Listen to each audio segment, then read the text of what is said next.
قاری محمد طیب صاحب رحمۃ اللہ علیہ جو دارالعلوم دیوبند کے تقریباً 50 سال تک مہتمم رہے،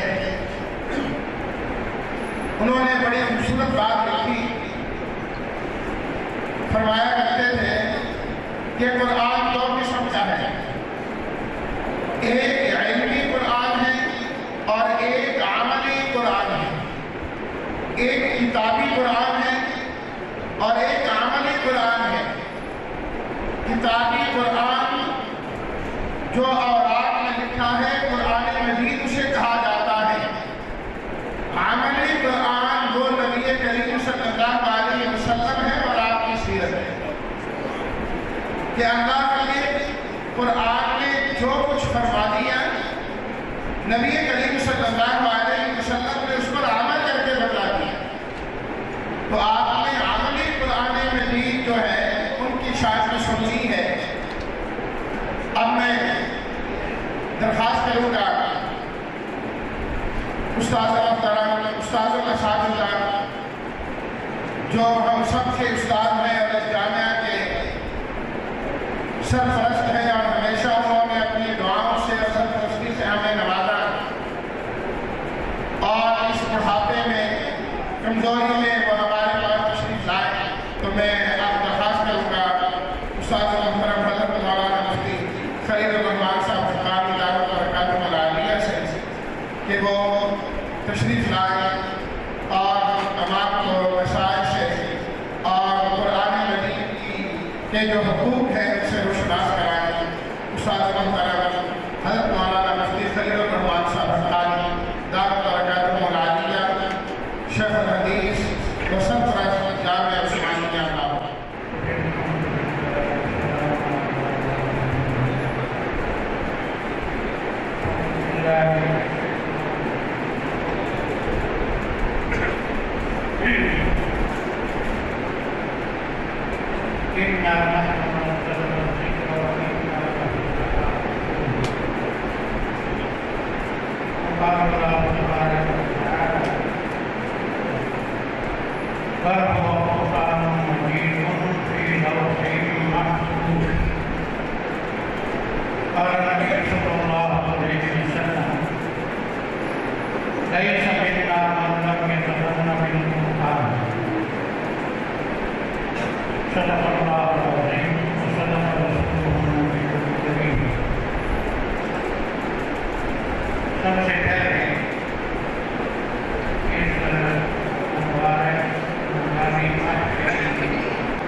یہ دوسری بات ہے کہ اتفاقاً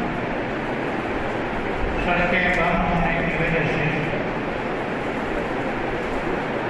جیسے ہم سب چاہتے تھے محفل جم نہیں سکی، انما الاعمال بالنیات آپ حضرات کو یہ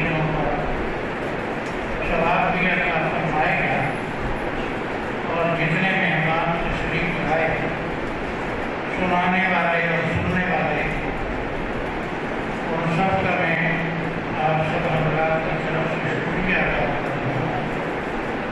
اور میں نے ابھی تلاوت سنی اور سنی جناب محترم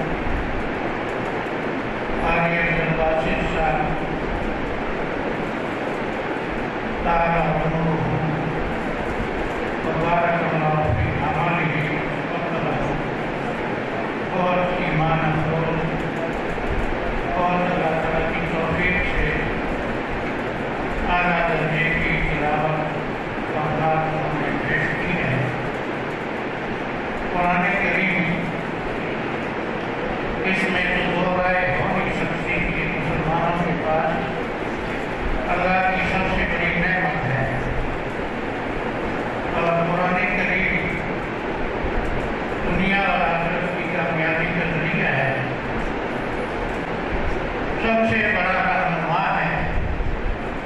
بھابھی تو ملے گی تمہیں شیطان سے بڑھ کر، ہاتھی نہ ملے گا کوئی قرآن سے بہتر۔ ہدی للمتقین، ہدی و شفاء، یہدی للتی ہی اقوم۔ حضرت صلی اللہ علیہ وسلم کا یہی نصاب تبلیغ تھا، یہی آپ کا وعد تھا۔ جیسے ابھی مولانا قاری عبید الرحمن صاحب، حضرت قاری محمد طیب صاحب حکیم الاسلام رحمہ اللہ کا حوالہ دے رہے تھے۔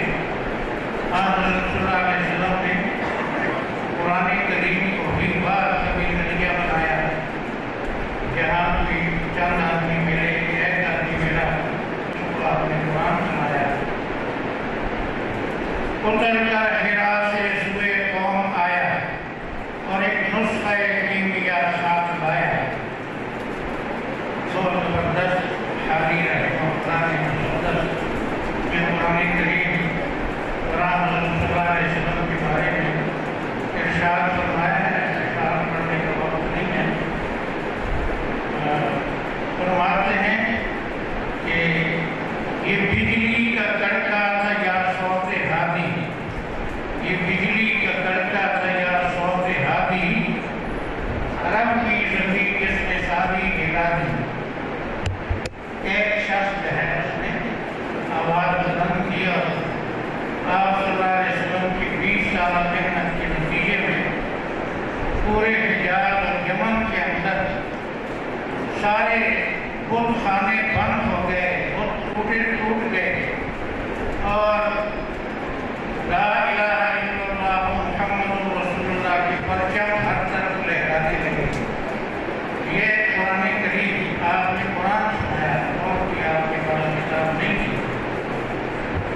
اور آپ نے بے مثال انقلاب پیدا کیا اللہ کی توفیق سے۔ عقائد میں انقلاب، اعمال میں انقلاب، اخلاق میں انقلاب، سیاست میں انقلاب، ہر چیز میں اس قرآن کے ذریعے حضرت رسول اللہ علیہ وسلم نے انقلاب پیدا کیا۔ جو نہ تھے خود راہ پر اوروں کی ہادی بن گئے، کیا نظر تھی جس نے مردوں کو مسیحا کر دیا۔ صحابہ کرام پہلے کیا تھے؟ اللہ تعالیٰ خود فرماتے ہیں ان کانوا من قبل لفی ضلال مبین، بڑے گمراہ تھے لیکن مسیحا بن گئے، رہنما بن گئے۔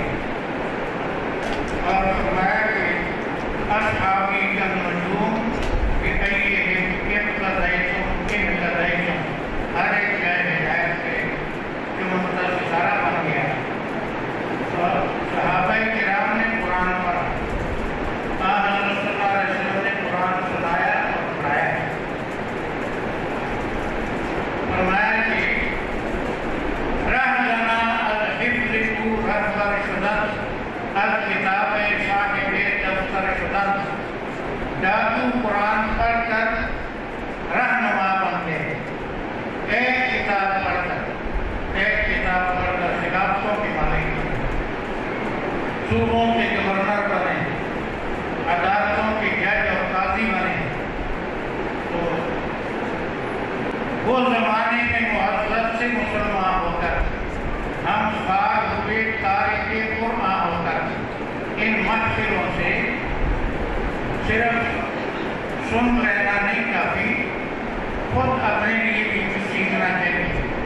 کسی کا بچہ کچھ آواز ہے، اللہ نے اچھی آواز دی ہے، اس کو قاری بنائیں۔ زین القرآن باصواتکم، اچھی آواز اللہ نے دی ہے تو قرآن پڑھو تاکہ لوگوں میں اس کی رغبت پیدا ہو اور شوق پیدا ہو۔ آپ صلی اللہ علیہ وسلم نے فرمایا کہ میرا سچا امتی نہیں ہے جو کہ قرآن کریم اونچی آواز سے، خوبصورت آواز سے نہیں پڑھتا۔ نہیں سمجھنا معلوم یہ ترنم القرآن۔ حدیث شریف کے معنی بھی ہیں، ایک یہ کہ جو قرآن کریم کو سب سے بڑی دولت نہیں سمجھتا، وہ میرا سچا امتی نہیں. ایک یہ ہے کہ اونچی آواز سے پڑھ کر لوگوں کو نہیں سناتا، اور ایک یہ بھی ہے کہ اللہ نے اچھی آواز دی ہے تو گانے کی بجائے قرآن پڑھ کر سنائے لوگوں کو. اور ایک مطلب یہ ہے کہ جو گانوں سے سکون حاصل کرتا تھا، مسلمان ہو کر قرآن سے اس کو سکون نہیں ملتا سن کر، وہ میرا سچا امتی نہیں. جو لوگوں کو گانوں سے جو مختلف مضامین والے ہوتے ہیں، گانے والے مرد ہوتے ہیں، اس سے بہت سے لوگوں کو یہ کہتے ہوئے سنا گیا کہ مغربی موسیقی سے میں سکون حاصل کرتا. بہت مسلمان ہیں. آپ نے فرمایا کہ مسلمان کو سکون قرآن سے حاصل کرنا چاہیے، اور قرآن نے یہ چیز منوائی ہے. غیر مسلم ڈاکٹر آپریشن کرتے ہوئے سورہ رحمان کی تلاوت لگاتے ہیں. غیر مسلم سورہ رحمان کی تلاوت لگاتے ہیں اور آپریشن کرتے ہیں. میرا ایک نمازی ہے، انجینئر، اس کے ایک ہی بچہ بیچارہ بیمار ہے. وہ مجھے کئی دفعہ سناتا ہے کہ بچے کا جو ہے قابو نہیں آتا، بھاگتا ہے، لیکن جب تلاوت سنتا ہے تو توجہ ہو کر سنتا ہے. جب تک تلاوت ہوتی رہے بالکل بھی اور حرکت نہیں کرتا.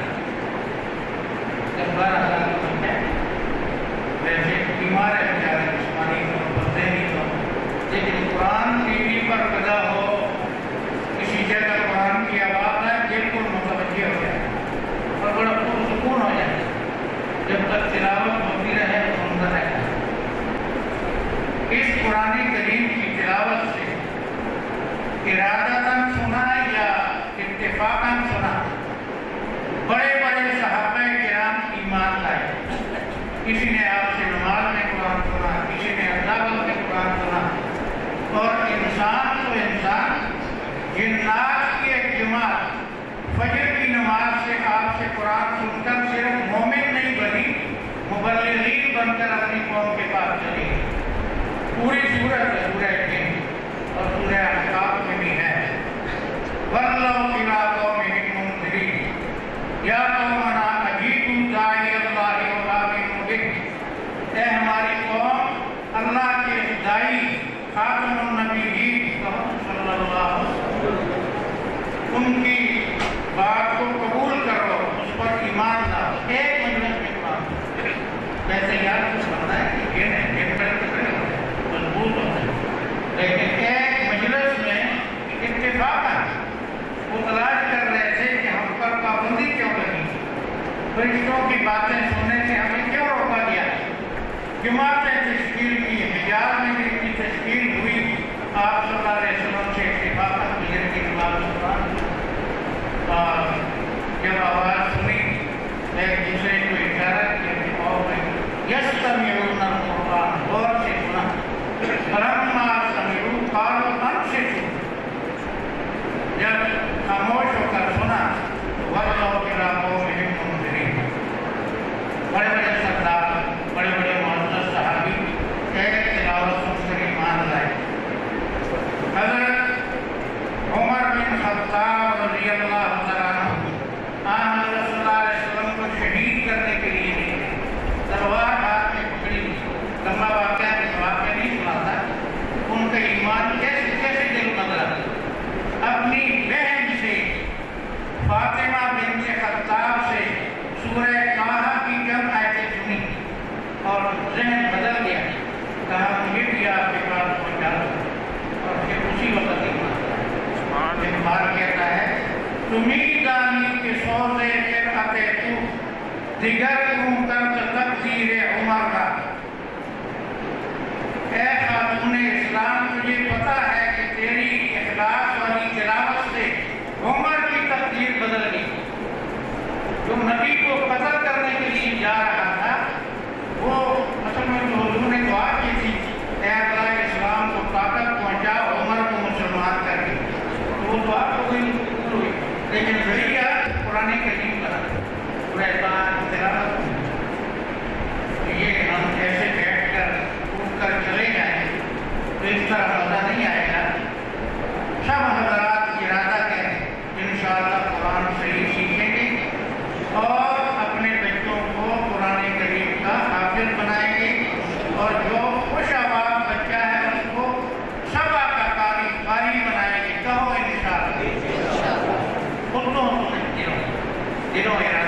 خود کی شکایت اپنے بچے میں تاکہ آپ کی مغفرت کا ذریعہ بنے اور آپ